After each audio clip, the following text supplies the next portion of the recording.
ఇది పద్ధతి కాదు. ఒక్కొక్క కుటుంబం కుటుంబాలు బతున్నాయి, దాని మీద ఒక 70 మీద 4 కుటుంబాలు బతున్నాయి. ఇది రూపాయలు చూపిస్తున్నారు.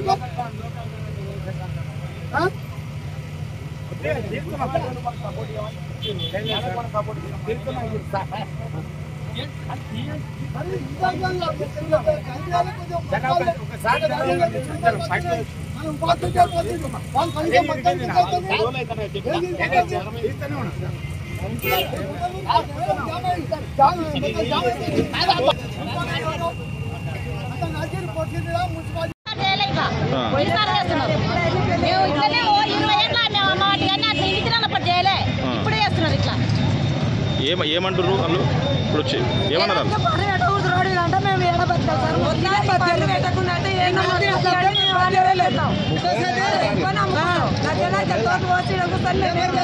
ఏం చేస్తాం మేము రాజ్యాలు ఎట్లకెళ్ళి తెచ్చి కట్టాలి? మీరంటే మీరు జాబులు వస్తే మీరు ఎన్నో ఎట్లకెళ్ళి తెచ్చి కట్టాలి సార్? రైతులు